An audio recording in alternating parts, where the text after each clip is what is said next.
بسم اللہ الرحمن الرحیم۔ السلام علیکم۔ آج کا میرا موضوع جو بہت ہی اہم موضوع ہے اور معاشرے میں بہت زیادہ یہ مسئلہ چل رہا ہے وہ ہے دولت کا۔ دولت، ہر شخص اس کے پیچھے بھاگ رہا ہے، ہر کوئی اس کو پسند کرتا ہے، ہر کوئی اس کو حاصل کرنا چاہتا ہے کسی بھی قیمت پر، چاہے وہ قیمت جائز ہو یا ناجائز۔ اور شاید ہمارے معاشرے میں یہ ایک وبا ہے جو پھیل گئی ہے۔ اس چیز نے لوگوں کو اس قدر خود غرض کر دیا ہے کہ لوگ صرف اسی کے بارے میں سوچتے ہیں اور اسی معاملے کو لے کے آگے چلتے ہیں کہ کسی طرح کوئی نہ کوئی ہمارا ہاتھ پڑ جائے اور کہیں سے ہمیں پیسہ مل جائے۔ اس میں بھی دو طبقات ہیں۔ ایک طبقہ وہ ہے جو محنت سے دولت کمانا چاہتا ہے، شاید جائز طریقے سے کمانا چاہتا ہے۔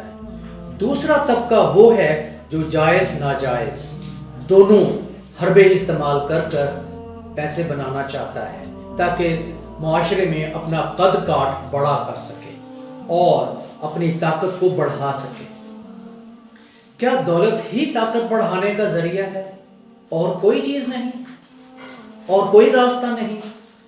اس میں ایک اور طبقہ بھی ہے، وہ لوگ جو ہر قیمت پر دولت حاصل کرنا چاہتے ہیں، ہر قیمت پر کچھ ہو جائے، رشوت ہو چاہے کسی قسم کا راستہ ہو، ناجائز طریقہ ہو جائز طریقہ ہو۔ لیکن اس کے اثرات کیا ہوئے؟ معاشرہ انتہائی تنزلی کا شکار، اخلاقیات ختم، صرف ایک ہی چیز کہ پیسہ اکٹھا ہو جائے اور اس پیسے کے ذریعے ہم اعلیٰ درجے کی گاڑیاں لیں، اعلیٰ درجے کے گھر لیں اور ایک بڑی لگژریس لائف گزاریں۔ لگژری چاہتے ہیں لوگ، بچوں کو بھی لگژری دینا چاہتے ہیں کہ بچے بھی عیش و آرام کی زندگی گزاریں۔ مجھے ایک چیز کی سمجھ نہیں آتی، آخر یہ کہاں تک معاملہ جائے گا اور اس کا انجام کیا ہوگا؟ کیا بہت زیادہ دولت اکٹھی کرنے سے ہم بہت زیادہ خوشحال اور آسودہ ہو جائیں گے؟ ایسا ممکن نہیں ہے۔ میں یہ نہیں کہتا کہ دولت کا حصول ناجائز ہے، غلط ہے، ضرور حاصل کریں، لیکن اس میں جو کچھ اخلاقیات ہیں، جو کچھ معاملے ہمارے زندگی کی ویلیوز ہیں، ان کو تو بندہ مد نظر رکھے۔ ہمیں ان کو مد نظر رکھنا چاہیے۔ جب ہم وہ چھوڑ دیتے ہیں تو پھر ہم کیا ہوتا ہے ہمارے ساتھ؟ بالکل ویسے ہی جیسے ایک بادشاہ تھا جس کا نام تھا مائڈس۔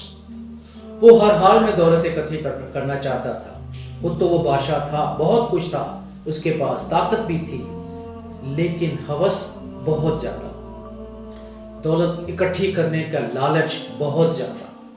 تو اس نے اپنے جو اس کے دیوتا تھے ان سے درخواست کی کہ مجھے ایک ایسی طاقت عطا کر دیں جس کی وجہ سے میں جس چیز کو ہاتھ لگاؤں وہ سونا بن جائے۔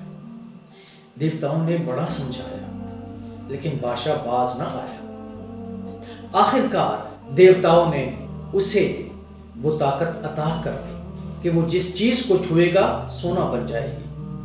بادشاہ یہ سمجھتا تھا کہ اس طرح میں مزید طاقتور اور امیر ہوں گا اور دنیا میں میرا اثر و رسوخ بڑھ جائے گا، لوگ مجھ سے خوف زدہ ہوں گے۔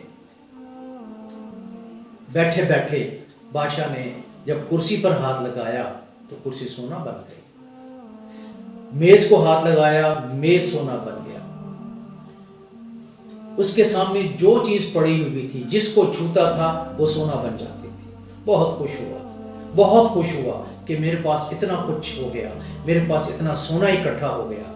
دولت، میں مانتا ہوں انسان کی کمزوری ہے، ہر شخص یہی چاہتا ہے، لیکن کچھ دیر بعد اسے بھوک لگی، حکم دیا کھانا چن دیا جائے، بہترین اعلیٰ درجے کا کھانا، خوشبودار اعلیٰ درجے کے مسالے جو اشتہا کو بڑھاتے تھے، بھوک میں اضافہ کرتے تھے، سارے اس کے سامنے رکھ دیے گئے۔ لیکن خواتین و حضرات، یہ کیا؟ جب اس نے کھانے کی طرف ہاتھ بڑھایا وہ سونا بن گیا۔ وہ جس چیز کو چھوتا رہا وہ سونا بنتی گئی۔ وہ روٹی ہو، چاول ہو، گوشت ہو، جو بھی کچھ تھا وہ سارا سونا بن گیا۔ ادھر سے بھوک تھی کہ بڑھتی جا رہی، کمزوری اور ناداری میں اضافہ ہو رہا تھا. بہت پریشان ہوا. آخرکار دوبارہ اپنے دیوتاؤں کو درخواست کی کہ میری جو یہ خصوصیت تھی یہ واپس لے لی جائے. میں ویسے ہی اچھا. انہوں نے ساری خصوصیت جو اس میں پیدا ہوئی تھی وہ واپس لی اور ہر چیز دوبارہ اپنی اصلی حالت میں آ گئی. یہ تھا حد سے دولت اکٹھا کرنے کا انجام. دوسرا کردار ڈاکٹر فاسٹس. یہ بھی ایک کردار ہے جس نے اپنی زندگی، اپنی روح شیطانوں کے آگے بیچ دی کہ میں 20 سال تک جو جی چاہے کروں، جس چیز کا حصول چاہو میں حاصل کروں، دولت، طاقت. میں ماضی میں جاؤں اور ماضی کے بڑے بڑے لوگوں سے ملوں، مجھ میں اتنا علم آ جائے جو کسی کے پاس نہ ہو. وہ 20 سال تک یہی کرتا رہا. سب کچھ حاصل ہوا لیکن وہ کبھی مطمئن نہ ہوا. وقت تو گزرنا ہی ہوتا ہے. 20 سال گزر گئے چونکہ اس نے معاہدہ کیا ہوا تھا کہ 20 سال بعد وہ میری روح کو نکال لیں.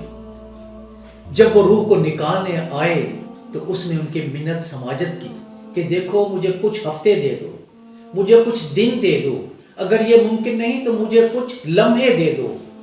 لیکن ایسا نہ ہوا اور آخرکار وہ اس کی روح نکال کر لے گئے. اگر ہم نے دولت کے بارے میں یہ تصور کر لیا کہ اللہ خدا جس کو دولت دیتا ہے اس کے معنی ہے خدا اس سے بڑا خوش ہے، تو میری ایک درخواست ہے، ان لوگوں سے ضرور ملیے جن کے پاس بے انتہا دولت ہے اور ان کے معاملات، ان کے اندرونی معاملات، ان پر ضرور غور کیجیے. پوچھئے کہ زندگی کیسی بسر ہو رہی ہے. کیا ہر طرف آسودگی ہے؟ کیا ہر طرف خوشحالی ہے؟ کیا ہر طرح کا اطمینان انہیں حاصل ہے؟ کیا ہر طرح کی خوشی انہیں میسر ہے؟ ضرور ملیں، ضرور دیکھیں. ان تمام باتوں سے خواتین و حضرات میرا مقصد یہ نہیں کہ میں یہ کہوں کہ دولت حاصل نہ کی جائے. ضرور کرو، دوبارہ میں کہہ رہا ہوں ضرور حاصل کریں، لیکن کچھ باتیں ایسی ہیں جن کو ہمیں مد نظر رکھنا چاہیے. ہمیں اپنی زندگی کی حقیقی خوشی کو دیکھنا چاہیے، حقیقی آسودگی کو دیکھنا چاہیے. ہمیں اپنے بچوں کا خیال کرنا چاہیے. ہمیں بچوں کی زندگی میں ایسی سہولیات ضرور دیں جن سے وہ اچھی زندگی بسر کریں.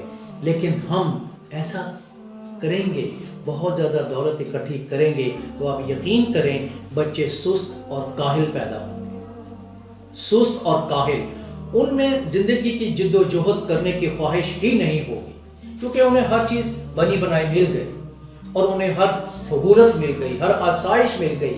زندگی میں آگے بڑھنے کا جو ایک جذبہ ہوتا ہے وہ ختم ہو جاتا ہے. اس لیے خواتین و حضرات میری باتوں پر ضرور غور کیجیے.